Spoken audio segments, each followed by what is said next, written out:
ಬರ್ತಾ ಇದ್ಯಾ? ಯಾಕೆ ಇಷ್ಟು ಗಾಬರಿ ಆಗಿದ್ಯಾ?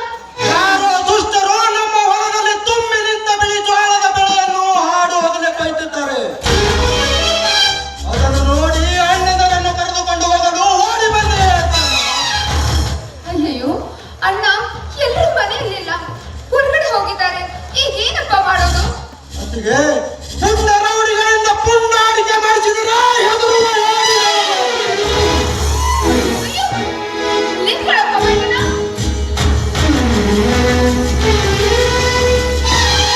ಭೀಮಾ ತೀರದ ಗಂಡುದಲ್ಲಿ ನಾನಿರುವಾಗ ನಮ್ಮ ಅನ್ನ ಕದಿಯಾಕ ಬಂದ ಕಟುಕರ ಕೈಯ ಕಡಿದಾಗಲೇ ನನ್ನ ಮನಸ್ಸಿಗೆ ಶಾಂತಿ. ಬೇಡ, ನೀನೊಬ್ಬನೇ ಹೋಗೋದು ಯಾಕೋ ಸರಿ ಕಾಣ್ತಾ ಇಲ್ಲ.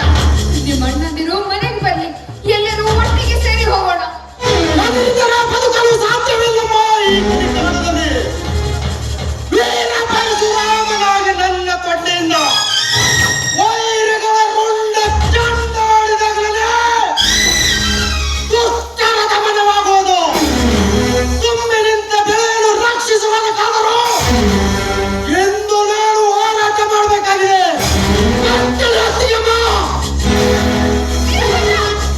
ಬೇಡಪ್ಪ, ಹೋಗೋಣ.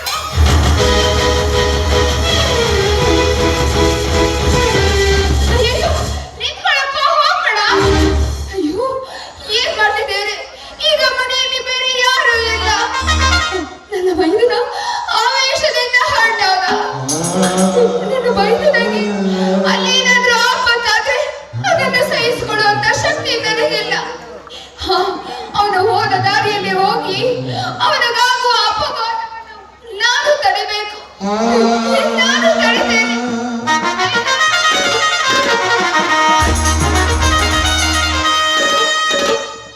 ದಾರಿ ದೀಪವಾಗಿ ಬಾ ಜ್ಯೋತಿ.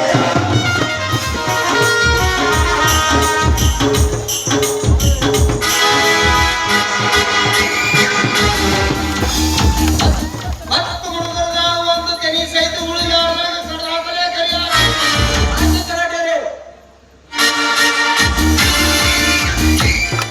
ಹಾಡು ಆಗಲೇ ಹೊಲಕ್ಕೆ ನುಗ್ಗಿ ಬೆಳೆಯನ್ನು ಕೊಯ್ಬೇಕಂದ್ರೆ ಎಷ್ಟು ಧೈರ್ಯ ಇದೆ ನಿಮ್ಗೆ? ಯಾರು ಅಂತ ಕೇಳಕ ನೀನ್ ಯಾರಲೇ ಮಗನೇ? ಈ ಭೂಮಿ ತಾಯಿಯ ಬೆವರ ಸುರಿಸಿ ಹಸಿರೇ ನನ್ನ ಉಸಿರಿನೆಂದು ಬಿತ್ತಿ ಬಿತ್ತಿ ಬೆಳೆದ ಈ ನಾಡಿನ ಅನ್ನದಾತ, ಈ ಹೊಲದ ಮಾಲೀಕ.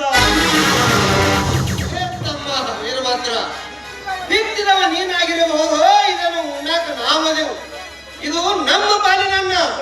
ಸುಮ್ಮನೆ ತಂಟೆ ತಕರಾರು ಮಾಡದೆ ಬಂದ ದಾರಿಯಿಂದ ಹೋದರೆ ಸರಿ, ಇಲ್ಲದಿದ್ರೆ ಎಲ್ಲ ಬೇರೆನೇ ಆಗ್ತದ. ಹೋತಮ ನಾವೇನು ನಿಮಗೆ ಅನ್ಯಾಯ ಮಾಡಿದ್ದೀವಿ ಅಂತ ಈ ರೀತಿ ದೇಶ ಸಾಧಿಸುತ್ತಿರುವೆ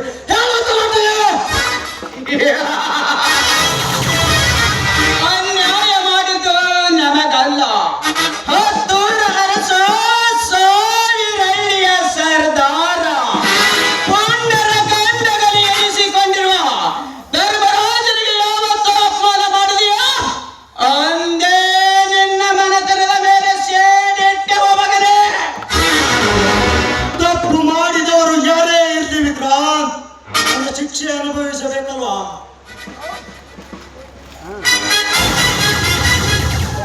ತಪ್ಪು ಯಾರದು ಎಂದು ವಿಚಾರಿಸಿದೆ ಅವನು ನೀಡಿದ ಹೆಂಡ ಹಣಕ್ಕಾಗಿ ಕೈ ಒಡ್ಡಿ ಹಣವಂತರ ಕೈಗೊಂಬೆಯಾಗಿ ಕಂಡ ಕಣ್ಣ ಬಡವರ ಬಾಳಿಗೆ ಬೆಂಕಿ ಹಚ್ಚಿ ಮನೆ ಮುರಿಯುವ ನಿಮಗೆ ಅವರ ಉಸಿರಿನ ಬಡಲಾಳದ ತಾಪು ನಿಮ್ಮನ್ನು ಸುಡದೆ ಬಿಡಲಾರದು ವಿಕ್ರಾಂತ್. ನೀವು ಮಾಡುವ ಕೆಟ್ಟ ಕೆಲಸ ಇಲ್ಲಿಗೆ ಬಿಟ್ಟು ನಮ್ಮ ತಂಟೆಗೆ ಬಾರದಂತೆ ಬದುಕಿದರೆ ನಿಮಗೂ ಒಳ್ಳೆಯದು, ನಮಗೂ ಒಳ್ಳೆಯದು. ಒಂದು ವೇಳೆ ಬಂದರೆ ಹೆಣ್ಣು ಕುರಿಯ ಹಾಲು ಉಂಡು ಬ್ರಿಟಿಷರನ್ನ ಬಗ್ಗು ಬಡಿದು ಭಾರತ ದೇಶದ ಸ್ವತಂತ್ರಕ್ಕಾಗಿ ತನ್ನ ಪ್ರಾಣವನ್ನೇ ತ್ಯಾಗ ಮಾಡಿದ ಆ ವೀರ ಸಂಗೊಳ್ಳಿ ಜನಿಸಿದ ಪುಣ್ಯಭೂಮಿಯಲ್ಲಿ ಈ ವೀರಭದ್ರ ಜನ್ಮ ತಾಳಿದ್ದೇನೆ ಎಂದಾಗ ನನ್ನ ಕಣ್ಣಿಂದ ನೆರಳು ಬರಲಿಲ್ಲ. ವೀರಭದ್ರ ಹಾರುವುದು ಅವನು ರುಂಡೊಳ್ಳಲೇ ನಿಂತು ಬ್ರಿಟಿಷರ ಎಂದಲಿನ ಆಸೆಗಾಗಿ ಅಂದು ಕಿತ್ತೂರು ಸಂಸ್ಥಾನವನ್ನೇ ಹಾಳು ಮಾಡಿದ ನಿಮ್ಮಂತ ಹೇಳಿ ನನ್ನ ಮಕ್ಕಳಿಗೆ ನೀನು ಅಂತ ಎಂಜಲಿನ ಆಸೆಗಾಗಿ ಹೆಂಡತಿ ಮಕ್ಕಳನ್ನು ತುಟ್ಟಿದ್ದ ಧನವಂತರ ಬಳಿಗೆ ಗರಿಕೆಗೆ ಬಿಟ್ಟು ಕಾವಲ ಕಾಯುವ ನಾಯಿಲೆ ನೀನು. ವೀರಭದ್ರ ಅಹಂಕಾರದಿಂದ ನನಗೆ ಎದುರಾಗಿ ಸಾಯುವುದಕ್ಕಿಂತ ಮುಂಚೆ ಸಮಾಧಾನತೆಯಂತೆ ನಡೆದುಕೊಂಡಿದೆಯಾದರೆ ಸಂತೋಷವಾಗಿ ಬದುಕ್ತೀಯ. ಏನಿದ್ದರೆ ಇಂದಿಗೆ ಮುಗಿಯುತ್ತದೆ ಮಗನೇ ನಿನ್ನ ಕತೆ. ಎಷ್ಟೋ ಹೆಣ್ಣು ಮಕ್ಕಳ ಶೀಲ ಹಾಳು ಮಾಡಿ ಅನ್ಯಾಯ ಧರ್ಮದಿಂದ ಬಡವರಿಗೆ ಕಷ್ಟ ನೀಡಿ ತುಟ್ಟಿನ ಗರ್ಭದಿಂದ ಕೊಲೆ ಸುಲಿಗೆ ಮಾಡಿ ದೌರ್ಜನ್ಯ ನಡೆಸುವ ನಿಮ್ಮಂತ ರಾಮಕೋರು ನನ್ನ ಮಕ್ಕಳಿಗೆ ನಾನು ಎಂದಿಗೂ ಅಂಜಲರೇ ಹೇಳಿಯಂತೆ ಅಲರೇ. ನನ್ನ ದೇಹದಲ್ಲಿ ಬಿಸಿ ರಕ್ತ ಇರುವ ತನಕ ಎಂಟನೆಯ ಮಂಟನಾಗಿ ಬದುಕುತ್ತೇನೆ.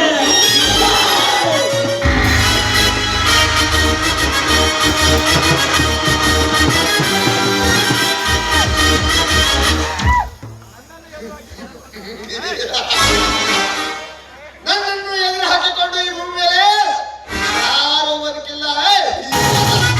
ಯಾಕೆ ಕಷ್ಟ ಹಾಕಿ ಮಗನನ್ನು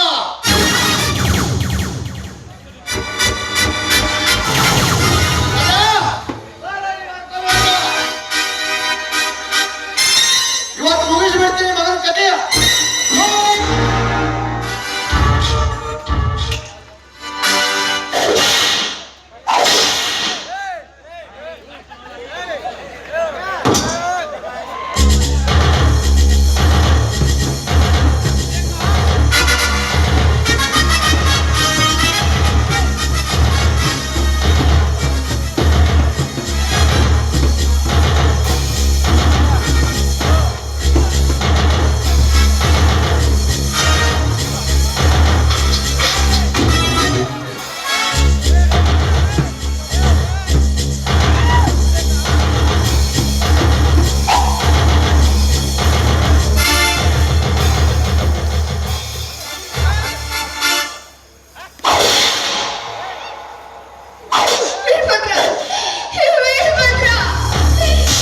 ಅಯ್ಯೋ ಪಾಪಿಗಳ ಅನ್ಯಾಯವಾಗಿ ನನ್ನ ಮೈದನನ್ನ ಕಟ್ಟಿ ಹಾಕಿ ಹೊಡಿತಾ ಇದ್ದೀರಲ್ಲ.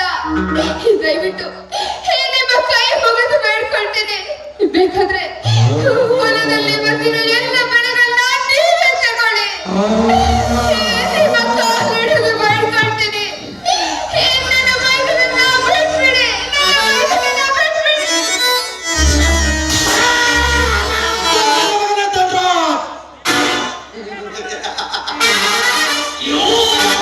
ನಿನ್ನ ಆಗಮನದ ಆಮಂತ್ರಣಕ್ಕಾಗಿ ಕಾದಿದ್ದೇನೆ. ಬಂದಿದ್ಯಾ ಬಾ. ಹೇಳಿ ಅಂತ ಹೇಗೆ ನಿಂತಿದ್ದಾನೆ ನೋಡು ಇದನನ್ನು. ಛೀ! ಈ ಧನ್ರಾಜ್, ನಿನಗೆ ಮನುಷ್ಯತ್ವನೇ ಅಲ್ವಾ? ಯಾಕಿಂದ ಏನು ಕೆಲಸ ಮಾಡ್ತಾ ಇದ್ಯಾ?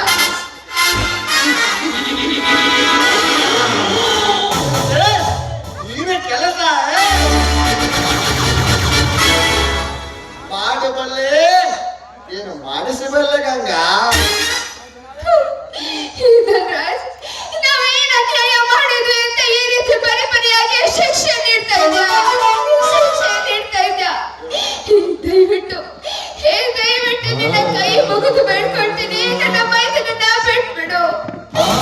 ನಿನ್ನ ಕಾಲು ಹಿಡಿದು ಬೇಡ್ಕೊಳ್ತೀನಿ. ನನ್ನ ಮೈದನನ್ನ ಬಿಟ್ಬಿಡು.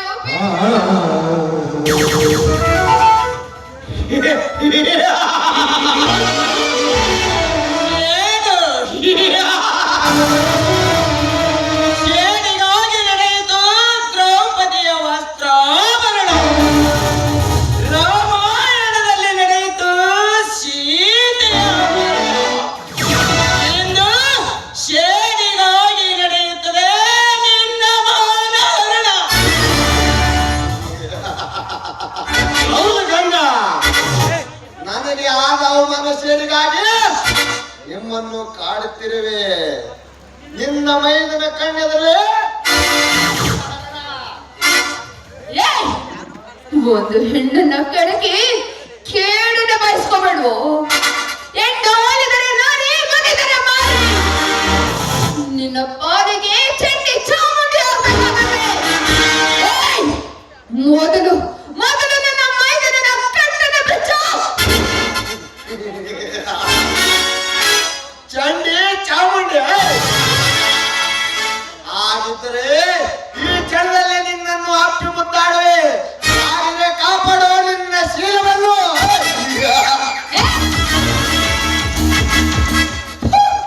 ಒಂದು ಹೆಣ್ಣಿನ ಹತ್ರ ಮಾತಾಡಕ್ಕೆ ಬರ್ತಾ ಇದೆಯಲ್ಲ, ನೀನೇ ಸೀಮೆ ಕನ್ಸು. ಏಯ್! ನೀನು ನಿಜವಾದ ಕನ್ಸೆ ಆಗಿದ್ರೆ ನನ್ನ ಮೈದನಿಗೆ ಕಟ್ಟಿ ಹಾಕಿದ್ಯಲ್ಲ, ಆ ಕೈಗಳನ್ನ ಬಿಚ್ಚಿ ನೋಡು. ಹಿಂಡು ಗುರಿಯ ಹಾಲನ್ನು ಕುಡಿದ ಗಂಡು ಗಲಿ ಗಂಡ ನನ್ನ ಮೈದನ ಗಂಡು ಗಲಿ.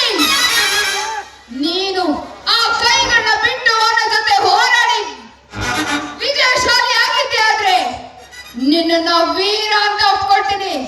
ನೀನೇನಾದ್ರೂ ಸೋತಿದ್ದೆ ಆದ್ರೆ ನೀನೊಬ್ಬ ಶೂಟ ಕಣೋ, ಶೂಟ. ಕಾಲ ಕೆಡ್ತ್ರಿ, ಕಾಲ ಕೆಡ್ತ್ರಿ. ಏಕಾಚಿ ಒಂದು ಬಡ ಹೆಣ್ಣುಮಗಳು ನಮ್ಮ ಸಾಹುಕಾರ ಗಂಡಸ್ತನಕ್ಕೆ ಬೇಗ ಸವಾಲ ಹಾಕ್ತಾರೆ.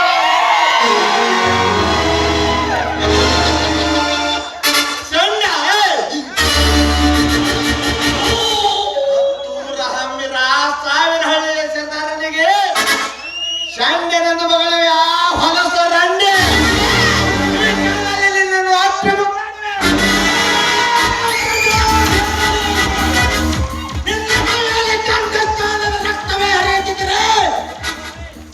ನನ್ನ ಮೊಟ್ಟ ಬರೋ ಹೇಳಿ ನನ್ನ ಮಗನೇ,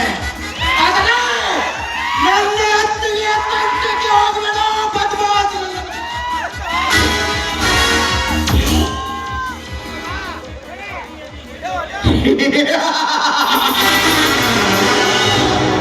ನಾವು ನಿಮ್ಮ ದೃಷ್ಟಿಯಲ್ಲಿ ಹೇಳಿಯೇ ಹತ್ತಿಗೆ ಮೈದನಲ್ಲಿ ಬರುವ ನಮಗೆ ಚುಚ್ಚು ಮಾತನಾಡುಗಳೆಂದ ಮೇಲೆ ಅನುಭವಿಸಿ ನೀನು ಮಾಡಿದ ಶಿಕ್ಷೆಯನ್ನು ಕೊಡು ಇಲ್ಲಿ ಬಾರ್ಕೋಲವನ್ನು.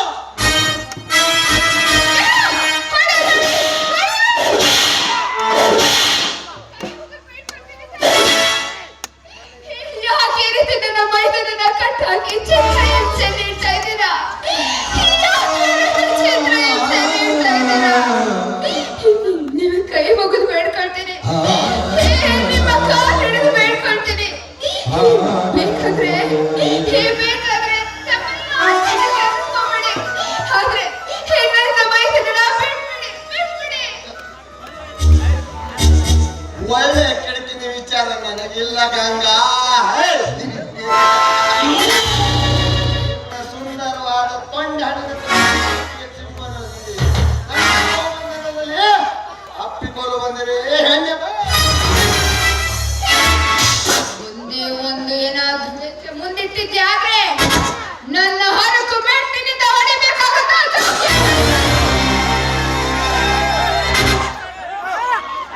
ಹಾಲನ್ನ ಹೊಲಸ ರಂಡೆ.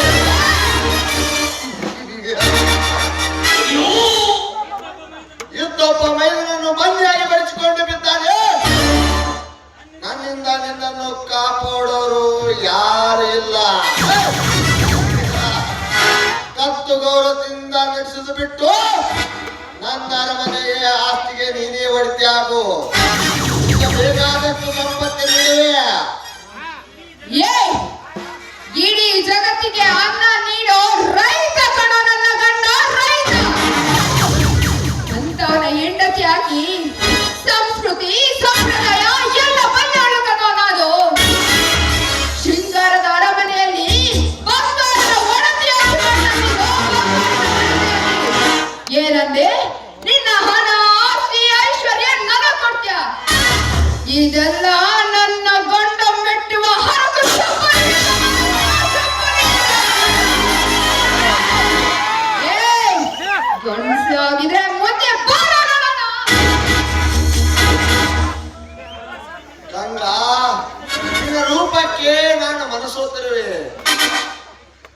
ಮಾತಿಗೆ ನನ್ನ ತಲೆ ಕೆಟ್ಟ ಹೋಗಿದೆ. ಬಾ.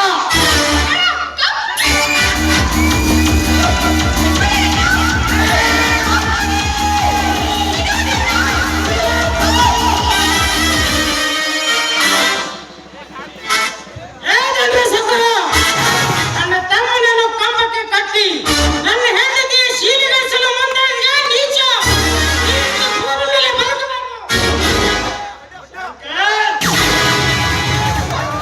ಮುಂದಿಟ್ಟರೆ ಹಾರವುದು ನನ್ನ ಪಿಸ್ತೂಲಿನಲ್ಲಿ ಗುಂಡು. ಸತ್ಯಕ್ಕೆ ಹೊಡೆದರೆ ಸಾಕು ಬರವುದು ನನ್ನ ದುಂಡು. ನನಗೆ ಮರ್ಯಾದೆ ಕೊಟ್ಟು ಬದುಕಿದ್ರೆ ನಿನಗೂ ಒಳ್ಳೆಯದು ನನಗೂ ಒಳ್ಳೆಯದು. ಸೇಡು ತೀರಿಸಲು ಹೊಂಚಾಕಿ ಬಂದರೆ ನಿಮ್ಮ ಸಂಸಾರದಲ್ಲಿ ಹುಳಿ ಹಿಂಡ್ಯ.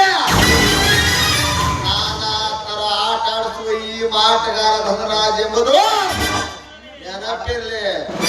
ಬರ್ತೇನೆ ಬಾರಿ ಹೋಗೋಣ.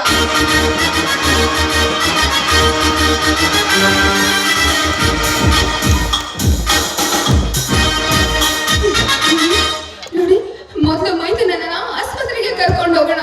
ಈ ಕಲಿಯುಗದ ಕಲ್ಪವೃಕ್ಷನಾದಂತ ಯವನ ಹತ್ರ ಬೇಡ್ಕೊಳ್ಳೋಣ. ಅಂತ ದುಷ್ಟರ ಸಹವಾಸ ನಮಗೆ ಬೇಡರಿ. ನಡೀರಿ, ಮೈದನನ್ನ ಕರ್ಕೊಂಡು ಮನೆಗೆ ಹೋಗೋಣ.